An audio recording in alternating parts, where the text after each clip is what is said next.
Hey, this is BJ. Thanks for listening to our show's podcast. If you're a fan of all things geeky, you should check out my other podcast, BJ Shea's Geek Nation. We have new episodes every day, and you can check it out at bjgeeknation.com. Your home is going into foreclosure and you feel like a financial wreck. You don't know where to turn for accurate information. I'm bankruptcy attorney Travis Gagne. Let's talk about some legal options. If we work quickly, we can propose a plan to save your home, modify the loan, or in many cases even eliminate your second mortgage. The consultation is free. I've helped hundreds of people just like you make informed decisions about whether to save their home or exit it on a reasonable, organized timeline. The chapter you choose sets the tone for the next chapter of your life. Please contact me today at choosetherightchapter.com. That's choosetherightchapter.com. 99.9 KISW, the Rock of Seattle. It's our loud and local band of the week, Pivot Point. Salvation.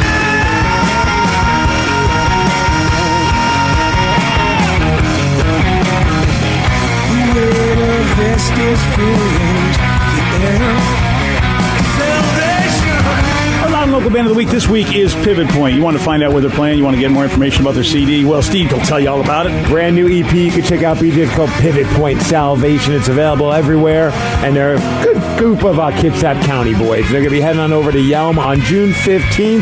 They're going to be playing with Moss Generator at Doggers, and that's going to be June 15th, Friday night. All the info you can get at the BJ and MIGS page of KISW.com, and on Sunday nights at 10 o'clock, it's loud and local. That's 2 solid hours of great local music from the Pacific Northwest band like Pivot Point.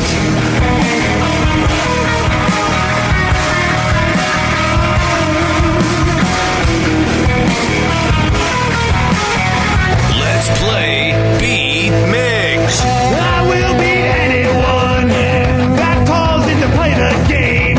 He's smarter than you. He'll make you look lame. 60 seconds on the clock.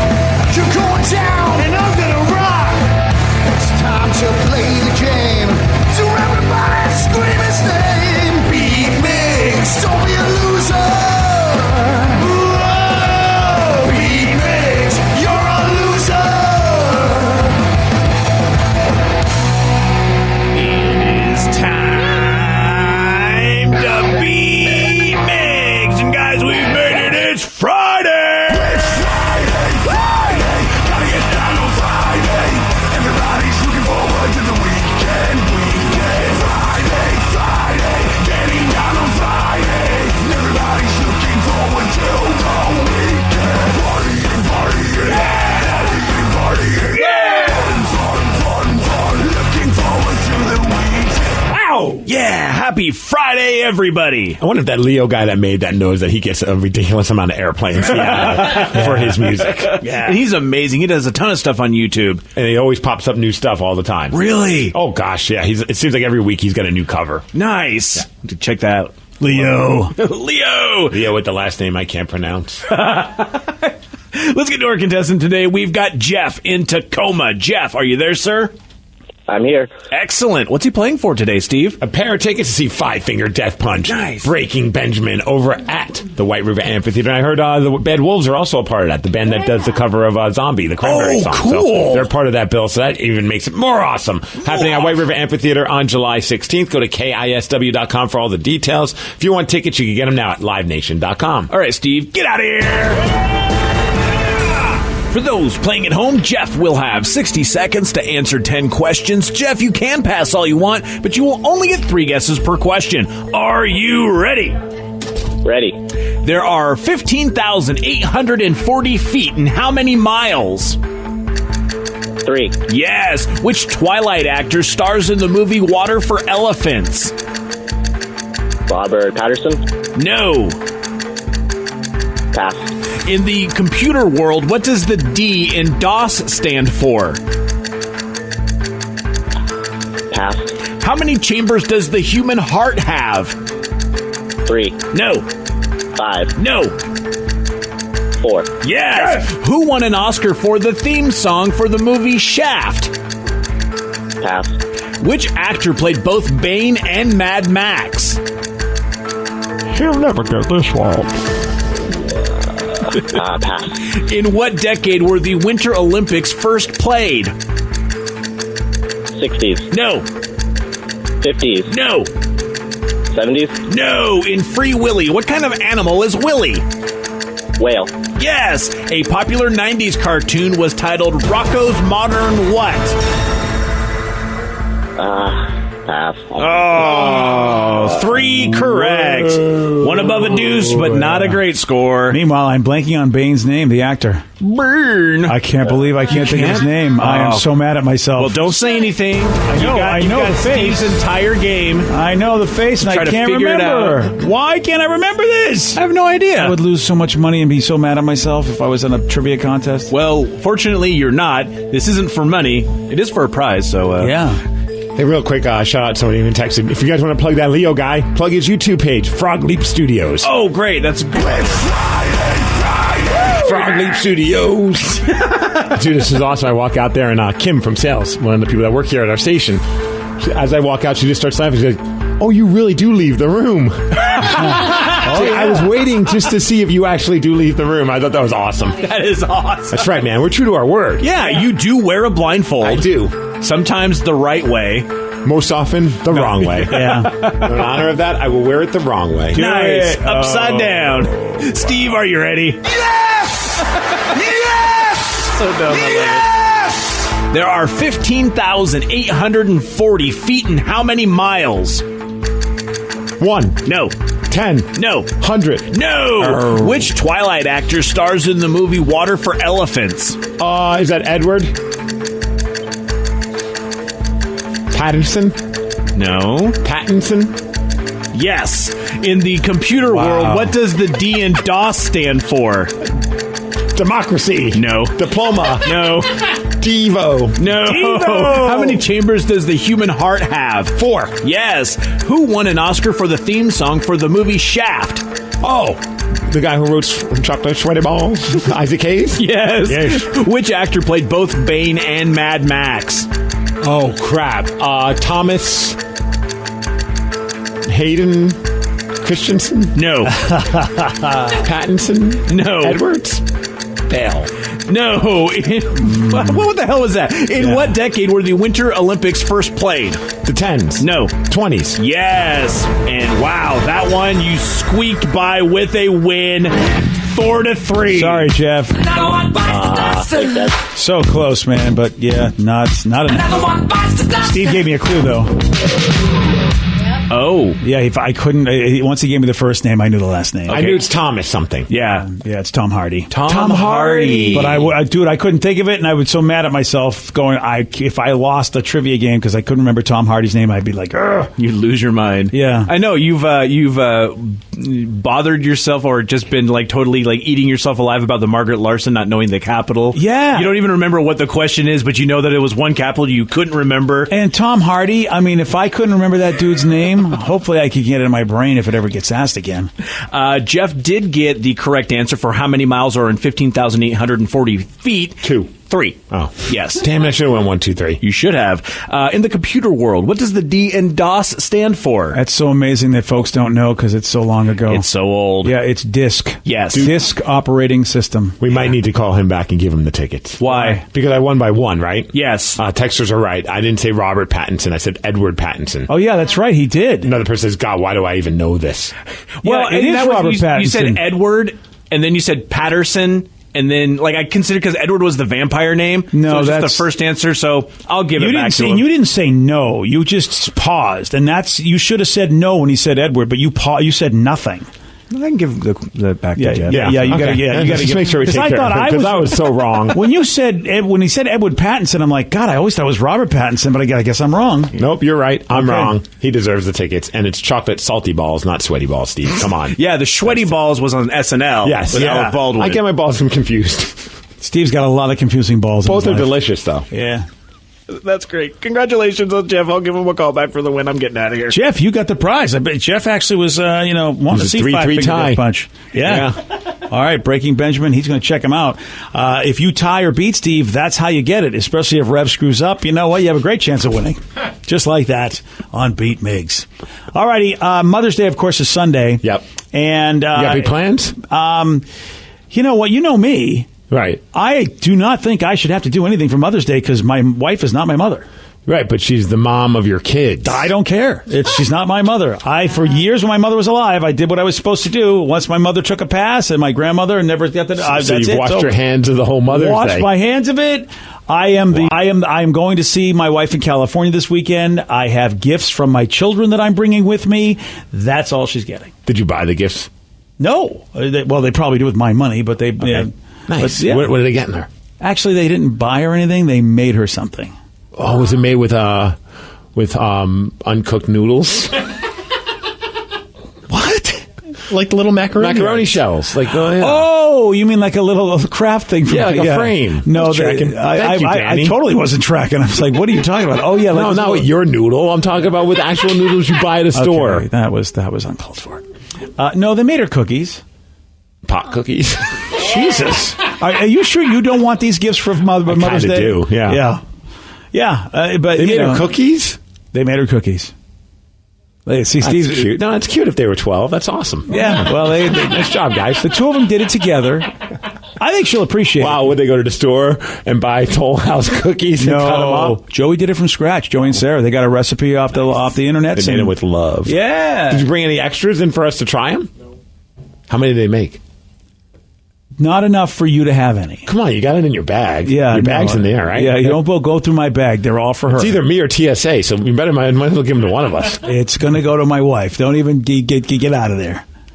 But you know what? Here's the thing. 40% of moms out there are going to fake that they like whatever their kids give them. So I'm going to see the look on Kathy's face and know if she's one of the 4 out of 10 that cookies. Goes, this is great. Awesome. Yeah.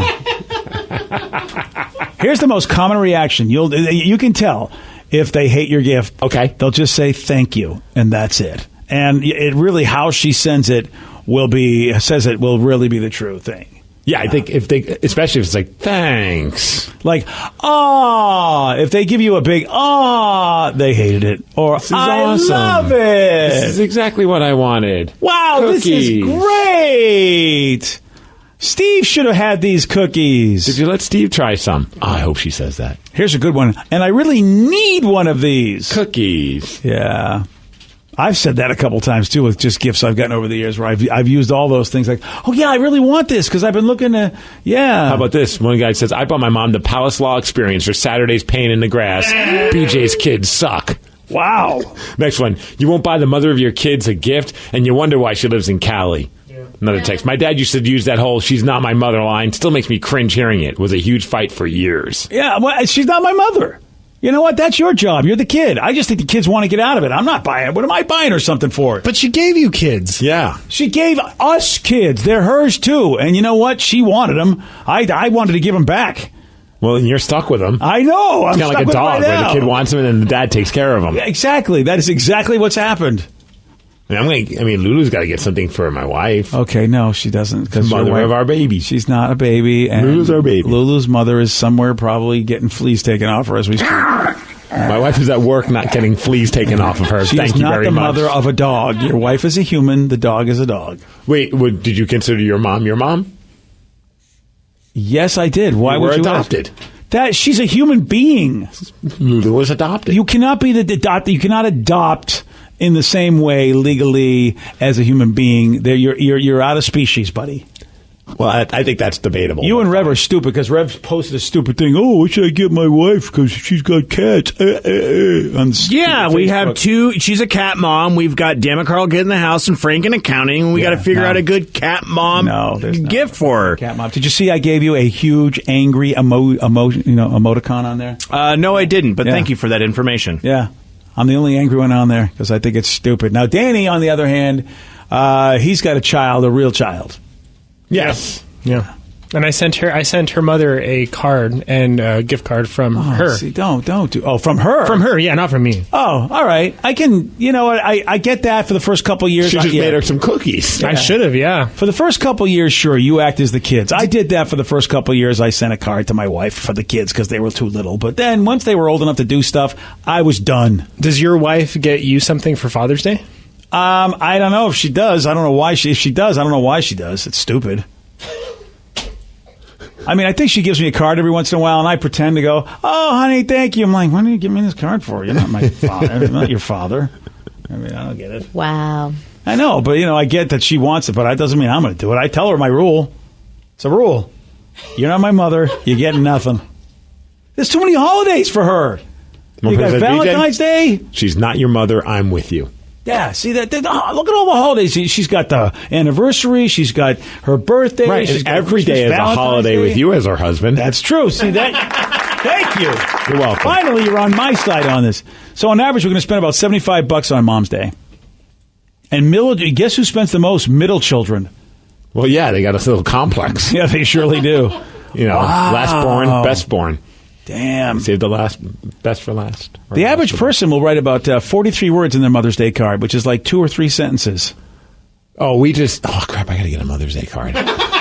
Oh, stick with me, dude. Say that you aren't. No, for my mom. Oh, that's right. Jesus, yeah. BJ. You haven't got it for your mom yet? Just completely spaced on it until Jesus, right now. who's the worst guy? You at least, that's your mother. You're supposed to do that. Is your mom on Facebook? She has a Facebook page, but she has never done anything on it. So she doesn't touch it. She doesn't even know how to get on it. Because sometimes I'll do like for birthdays and stuff for my mom or Mother's Day. My brother and I will do really heartfelt posts because I think she really likes that to have that all done. Really? Like you post it on for everybody to see? Yeah. Oh, you guys are such suck-ups.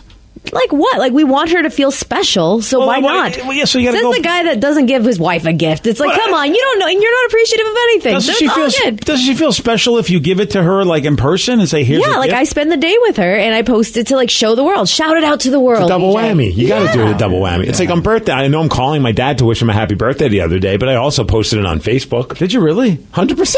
Yeah, got to get those likes. That's too personal. I don't believe in that either. I don't believe in anything. One person says, BJ, life is not a board game. You can't just make rules for everything. Yes, you can. No. You clearly don't know BJ. He has rules for how you communicate to him, rules on how you send him messages, which are the proper vehicles of messaging for you to send it to. Is Kathy on Mother's Day allowed to Facebook message you if she wants to communicate, or is that against the rules? I feel like she could text. Yeah, she texts me. She disobeys the rules all the time. Yeah, but then again, we all know this. I mean, that's why she's not allowed to live in the house, right, BJ? That's right. People think that she left. I threw her ass out. You do not live under my roof if you do not follow my rules. You don't follow my rules, you're out. Done. Happy Mother's Day, BJ. Happy Mother's Day, everybody. It is time for Listeners on the Loose. You pick the topic. You guide the show. 206-421-ROCK. Text us at 77999. Whatever you want to talk about, your calls, your texts at 917 on The Rock. BJ and Migs, mornings on The Rock, 99.9 KISW. 99.9 KISW, The Rock of Seattle. It's Listeners on the Loose. You pick the topic. You guide the show. 206-421-ROCK. Text us at 77999.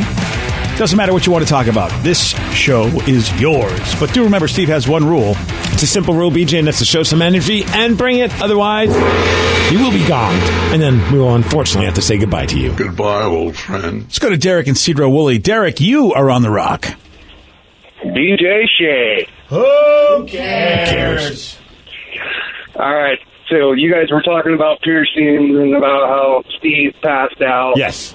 I have a great piercing story for you. Was it you or somebody you know? It was me.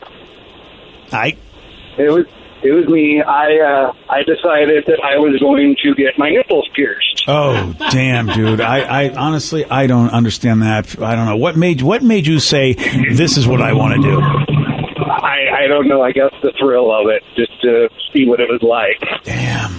That's the exact reason why I did the piercing on the eyebrow. I didn't even want an eyebrow piercing. I've never had anything pierced in my entire life. I had no intention of keeping it. I just wanted to know what it would feel like. Damn. And then I passed I have my eyebrow pierced, and you are a weenie. Huh? He called you a weenie. I'm a weenie because my body reacted a certain way that I can't control. You, sir, are a dumbass. Whoa, just like that. I just hate people like that, man. Whoa. You can't control that. Wow. I think you took that a little personally. After a while, I hate the people that talk tough with tattoos and piercings. Like, oh, that one didn't hurt.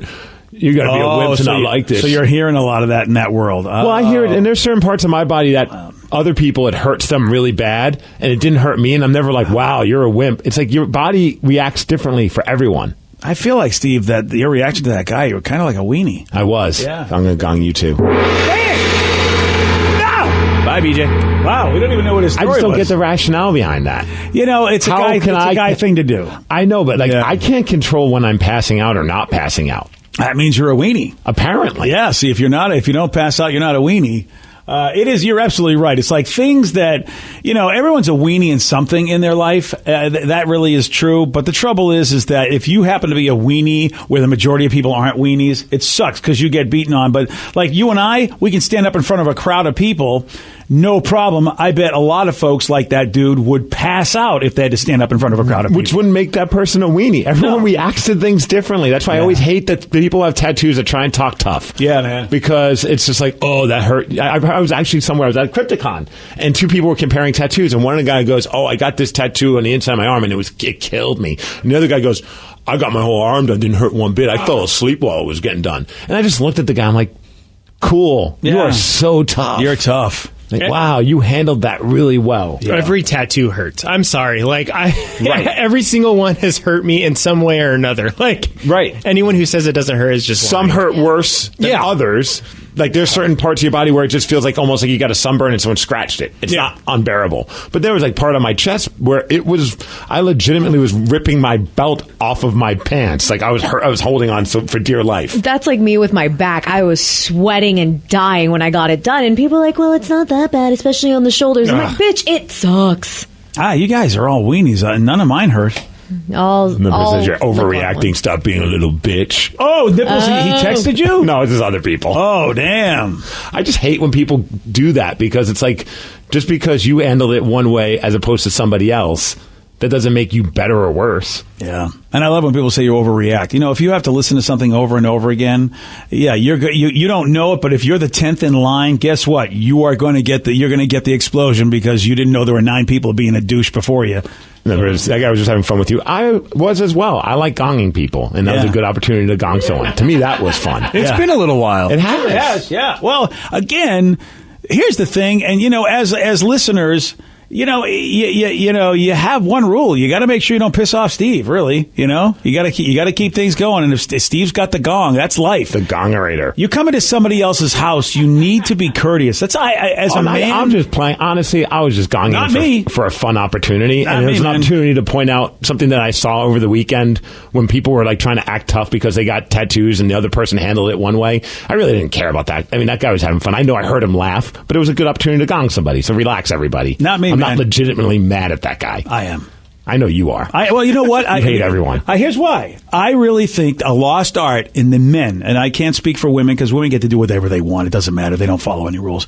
But men, a lost art has been the art of respecting somebody in their home, in their place, when they're the host. I have seen too many men, young men, just not know how to behave when they're being hosted by another dude and they disrespect them in his own area. And this is our house. You don't come into our house and disrespect a guy. As far as I'm concerned, I would have gonged him. That's how I am. I'm really firm on that. I have people come to my house and if they act like idiots and I'm like, do you know you're in my house? You're a guest in my house. You need to have respect or get the F out. And that's a lost thing. What was the last time that somebody did what did someone do that was disrespectful? Somebody was mad that I didn't have somebody was mad that I did not have the right brand of soda to mix with the free alcohol I was providing. Who does that? I know. Wait, they were legit giving you a hard time? Pissed. That's awesome. Why don't you have this brand of soda? And I'm like, oh, why? Because you can't mix it with the free alcohol I'm giving? You remember what I said? Bring whatever you like. You brought nothing. So guess what? You must not like anything or you like everything. So shut up. I know. It's amazing. That is impressive. It is amazing. I see more and more of it where people disrespect people. I mean, there was a fight last night where some dude was at somebody else's house and I had overheard part of this conversation via a text message. People were texting, go, you're not going to believe what this guy's doing.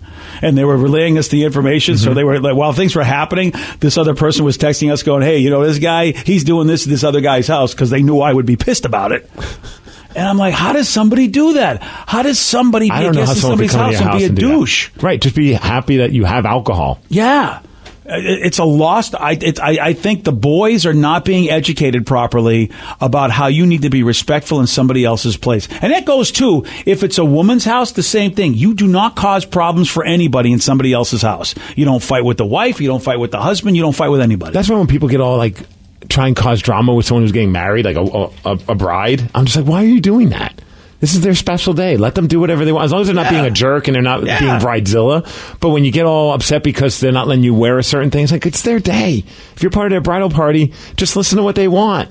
As long as it doesn't make you look like an idiot, I can understand that. But if you don't like I don't want that. It just seems so stupid. We get that, dude. And I'm saying, you know what? And more groomsmen are complaining. Stuff. It's like, dude, do you forget that just do what this guy's got to do what he's got to do? His wife has picked out the whole thing. Sorry, you got to wear a pink tuxedo. I know it's stupid, but you know what? That's what the wife I would wants. love to wear a pink tuxedo. I know. Yeah, but people complain. One person, I'm getting a full back piece done with Jeff Cornell right now. Jeff's awesome, dude. He has hidden hand tattoos in Fremont. I actually did a few of my tattoos back in the day when he worked over at Super Genius, if I remember correctly. That guy's probably going to be a weenie and pass out. And they said, I've had parts of my back where I've fallen asleep, other parts where I've almost been crying from the pain. Weenie. Right? God. It is weird, though, how certain people's bodies... I was talking to another person who had tattoos, and we were talking about how, like, when I was getting tattooed on my wrist, I would feel it in my ribs, just because of the nerves. Yeah. And then he was like, oh, the wrist was unbearable. I'm like, that's weird, because the wrist really didn't do anything other than, for me, make my ribs feel weird. Dude, it was like me with the ayahuasca. Like, there were 40 of us, and I was the only one that did not throw up. They said, you're all going to throw up, and everybody had buckets next to them, and all 39 people that I was with threw up. I drank the tea, and I was sitting there like a champ, and people were like, what is going on? I was tripping like everybody else, but I did not throw up. They said, it is guaranteed you'll throw up, and I don't know why. You know, I might have a cast iron stomach. They're like, geez, dude. I go, dude, you don't know what I eat. I eat everything. My stomach, it can take everything. It's listeners on the loose. You pick the topic. You guide the show. 206-421-ROCK. Text us at 77999. More of your calls, more of your texts. Unless you're a weenie, we'll take them at 9:33 on The Rock. BJ and Migs, mornings on The Rock, 99.9 KISW. 99.9 KISW, The Rock of Seattle. It's the listeners on the loose. You pick the topic. You guide the show. 206-421-ROCK. Text us at 77999. Let's go to Kyle in Seattle. Kyle, you are on The Rock. Hello? Hello, Kyle. Welcome to the show, sir. How you doing? Not too bad, buddy. What you got for us? A couple years ago, I was invited to a Christmas party at my girlfriend's friend's house. We go over there, everybody's having a good time. We're watching Christmas movies and stuff, just kind of having a party, right? Well, her friend had actually invited somebody else who we didn't know about. We didn't know this guy was going to come up. Apparently, this dude had just got out of prison a couple years back earlier than that. Oh, all right. Yeah. So you got some prison action. Right, yeah. So this dude's kind of like a short fuse. He just kind of goes off. Does whatever he wants to do whenever he wants to do it, right? So he shows up, and we're all drinking at this point in the night, and the dude finds a bottle of Fireball. Oh, boy. He takes that for himself. He doesn't let any of us know that he's got it. And so he says that he's going to step out to take a piss. So he steps out. Probably 20 minutes later, we heard this, knocking sound on our roof, above us. We were like, what the heck is that? And this dude's just kind of walking back and forth, just kind of drinking and doing his own thing. He's on the roof with the Fireball, walking back and forth, drinking the Fireball. Right. Was he at least peeing? No. Damn. So there was a shed on the side of the house that he actually ended up crawling up to get to the top of the roof because it was like a 2-story house. And so he's just kind of walking him back and forth, doing his own thing. And he drinks the entire bottle, finishes it to himself. Oh, yeah, that's always going to be... this is only going to go to a great place. I think it's funny there was a shed on the side of the house, and there was also a shed on top of the house. No, there's not a shed on top of the house, but there's a shed on the side of the house how he got up to the top of the house. He was, yeah. I got you. My bad. Yeah, anyway. So the dude crawls up to the top of the house, finishes the bottle, he's doing his thing. Well, he actually ends up chucking the bottle off the house and ends up hitting the neighbor's house. Oh, wonderful. Jesus. This guy, I can't understand why this guy was ever in jail. Right, exactly. This guy likes to party. Yeah, he does. So he throws it through the neighbor's window. The neighbor comes out livid pissed. And he starts yelling at the guy. They started having an argument between the two. While he's yelling at the guy while he's on the roof. Right. And so there's that altercation going on. It's like 10:30 at night, so the other neighbors start coming out. Of course. One way or another, somebody calls the cops. So the cops show up. The cops are yelling at him. They're trying to get him down. He's yelling at the cops. The fire department shows up trying to get him off the roof. And the dude actually ends up trying to jump off the roof and into the pool so that way he can, like, crawl out, and because there's a pool in the backyard. So he ends up trying to jump off the roof. This guy's watched a lot of 80s action movies. Yes, he has. Right. So he tries to jump off the roof, which is a 2-story house, into the pool. The deep end is only, like, 8 feet. Oh, Jesus. So he had the bright idea that he's going to try and jump into the pool. Well, the house that we were at was built in, like, the 60s, and the roof needed to be redone. Oh. So when he went to go jump, he actually fell through the roof and knocked himself out on one of the beams. This guy's the best. This guy. Right. So did he end up going back to the clink at all? Yeah, later on. I guess what happened was the lady who was hosting the party didn't want to press charges or whatever, just as long as the roof got fixed. Yeah, I'm sorry, but you can't. You know what? You can't. That guy's got to go back, and he's got to get some more help. Yeah, I wish somebody filmed all that. Oh, well, that would have been an amazing like an episode video. of Cops happening right in your house. Damn, dude, that guy is just a genius. We had a few people text asking if anyone on our show went and checked out the Mike McCready thing that happened last night at the Showbox. No one on our show did, but our man Ryan Castle. Well, of course he did. The drunk in charge. I mean, I'm on your show enough. That's a good point. I might not be like a full-fledged member, but I'm a client. You know what? As of today, full-fledged member. Hey, thanks, man. Get out of the closet, R. Kelly. That show, thank you, was what a remarkable, special night that was. Last night, MusiCares honored Mike McCready with the Stevie Ray Vaughan Award that they've given out, I believe, 12 times prior to this. And that's a hell of an award for people that have dedicated their lives to sobriety and helping others get sober. These are the people who get this award. Jerry Cantrell got it in the past. Dave Navarro's gotten it. James Hetfield's gotten it. Alice Cooper's gotten it. And so last night, so a bunch of schlubs. Yeah, he's a bunch of guys that aren't really doing much with their lives. Yeah. So last night they gave it to Mike McCready, and Duff McKagan actually gave him the award last night. It was a star-studded event, a who's who of Seattle music, plus 2 members of the Red Hot Chili Peppers. That's all. Yeah, so Chad Smith and John from the Chili Peppers were there. Joel McHale apparently Joel was there. McHale hosted it. Mike played, of course. Duff played. Barrett Martin was there.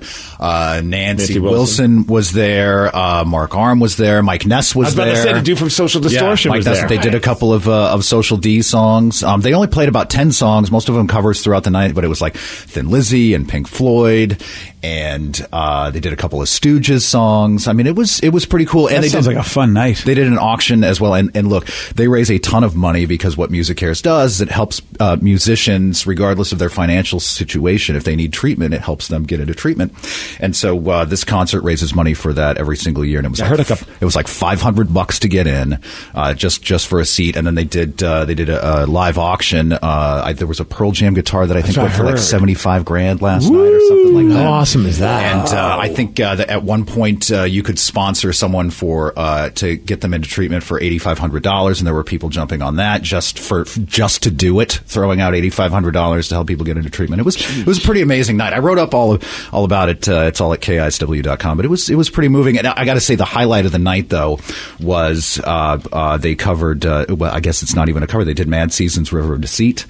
So it was Mike and Barrett, of course, the surviving members of Mad Season, Duff on bass, and Star Anna singing River of Deceit, and it was absolutely amazing. We've had Star in here. Remember when she came with Duff and Mike and did Wild Horses? They did Patience and as well. Patience, yes. She's got an amazing voice. What a talent, man. What an amazing, haunting, beautiful, awesome voice she has. I'm looking at our bud Paul Passarelli from Palooka. Yes. Great singer. He was there because he sings with Mike with the UFO tribute band. They did Flight to Mars. They did Lights Out last night, as a matter of fact. He posted the whole set list of everybody's. Stooges, Search and Destroy, another Stooges song, TVI, then a few UFO songs, Dead Flowers by Rolling Stones, a song that they've played on our morning show before, which is really cool. Like you said, River of Deceit, another Stone song, Pink Floyd's Comfortably Numb, Even It Up by Heart, a few Cheap Trick songs, which is Mike McCready's favorite band, so that's pretty damn cool. Surrender and War of the Worlds. Yeah. And then, like you said, a little mini set of Social Distortion songs, and then ended with Helpless by Neil Young.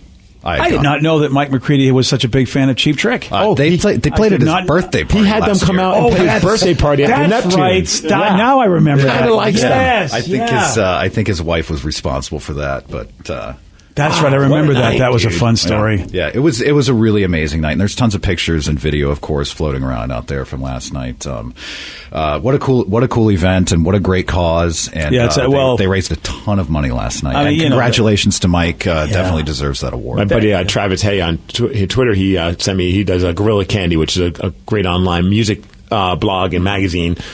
He quoted what Mike McCready said during his acceptance speech, or his speech when talking about the band Pearl Jam. He says, "You could have easily kicked me out many times, and I would have deserved it. Thank you, Jeff Stone, Matt, and Ed, for sticking with me through all these years." Oh, interesting. He says, "Tonight, I'm grateful to be alive and receive this award." Yeah, that's pretty cool. That's great. And so, do they give the award to somebody who it's about their sobriety? Is that the idea of it? Totally. Yeah. And another thing I didn't realize about Mike. Them helping others as Mike? well, I think is a big Mike part of it. battled many years before we knew him. Yeah, before we knew. Well, you know what? When you think about it, man, I mean, in the music business, it's pretty prevalent. You're young. You're just the crazy schedule, the crazy life, especially back when those guys first started. Right. That makes a lot of sense. When you're 25 years old and somebody gives you a bunch of money and all the freedom in the world, bad things can happen for sure. Yeah. And a lot of these musicians are people who are shy. So being thrown out there like that is an incredible stressor. And what do? You need something to reduce that stress, and you got to turn to something. And let's face it, drugs are fun. Well, yeah, of course. There's always that. A touching tribute and review of thanks, Music buddy. Cares. I'm not going to get that Ryan award. Castle. I'm not going to get that award anytime soon. No, you surely aren't. You are not going to get that award. You're a shining example of what not to do. Exactly. Yeah, exactly. thanks, I like to be an example for other people. Yeah, look at on the guest list. The dangers of substance abuse. Yeah, there you go. Visit one Ryan Castle. No, I mean, what an awesome night, though. What a cool thing to be a part of. And I got to thank the Pearl Jam guys for sneaking me in and letting me be a part of it. It was pretty cool. Yeah, I think that might be the last time they'll sneak you in. That's probably it. That's probably the last time. Hey, Ryan, drugs aren't fun here. For some reason, I just keep getting invited back. You sure do. Nice? Well, you know what? They maybe drugs aren't supposed to be fun, but Ryan Castle is. They keep bringing you back. You're fun. Speaking of Ryan Castle, here's a big question that needs to be answered. What does Mr. Drugs Are Fun over here and the WNBA have in common? I'll tell you at 9:52 on The Rock. BJ and Migs, mornings on The Rock, 99.9 KISW. He's the drunk in charge. Now, the Ryan Castle question of the day. What do Ryan Castle and the WNBA have in common? I'll be available on pay-per-view in the future for almost no money. Yeah. That's it. I like the texters, though. Both can't dunk. That's true. I can't. BJ wishes both would go back to wearing short shorts. Oh, yeah. I do, especially when I play the drums. I like to wear the really short running shorts. Like Rick shorts. Allen. Right. Please. Lars Ulrich used to do. Do it, buddy. A little brain hang there. Get the Union Jack flag thing going. And then Steve likes to watch both play with their balls. Thanks, Steve. Yeah, all right. Well, I mean, okay. It's been a while since I've been to a WNBA He likes game. to watch me dribble as well. I do. I think the most important thing we've learned here is brain hang. Brain hang. That's a thing. It's the Metallica tribute band. Yeah. So this story surprises me. They say that going to WNBA games is more satisfying than going to NFL games. They asked their fans about experiences attending games in 9 sports. The NFL, the NBA, MLB, NHL, NASCAR, PGA, MLS, WNBA, and tennis. And, things like entering the arena, finding your seat, going to the bathroom, parking, tickets, food, souvenirs, all that. NFL came in dead last when getting all of these graded up. Going to an NFL game is a pain in the ass. It's a process. It is. You're surrounded by really drunk people. Yeah. I can appreciate that. Like me. Yeah. WNBA, number 1. Go Storm. How about that? Ryan Castle, he's up next. He's got your 12-pack. BJ and Migs play of the day. There are things you don't do with your kid at that age that you did when they were little. Like, you pinch them on the butt, you just sit and throw them up in the air and kiss their belly. I don't do that to Sarah anymore. I still do it to Joe, not Sarah. That was cute yesterday when you were trying to throw him in the air and he didn't even leave the ground. And then finally you just started giving him raspberries around his belly button. Yeah, all that stuff you can't do anymore. I can't give raspberries to my little baby's belly because, I'm going to give you a raspberry now. Nah, I don't want that. Can we please do that on our Snapchat page? BJ and Migs, mornings on The Rock, 99.9 KISW. Today's podcast was brought to you by Travis Gagne, bankruptcy attorney. He's here right now and has agreed to answer more of your questions about bankruptcy. Here's another question from a listener. I have a mountain of credit card bills and consumer debt. Can I still keep my house if I file bankruptcy? Yes, you almost always can keep your home and your house, your car in a bankruptcy. Depending on what type of bankruptcy you file, would depend on whether or not, for example, you can keep your vehicles if you have payments on them still. You can almost always keep your home if you're current on the payments on your home, even in full bankruptcy. In Chapter 13, you can also keep those items. If you're behind on your house, you could catch your house payments up in a Chapter 13, take off a second mortgage in a Chapter 13. So keeping your primary assets like a home and car is almost always possible in bankruptcy. Thanks, Travis. If you have more questions about bankruptcy, you can reach out to Travis anytime at choosetherightchapter.com. That's choosetherightchapter.com. And thanks for listening.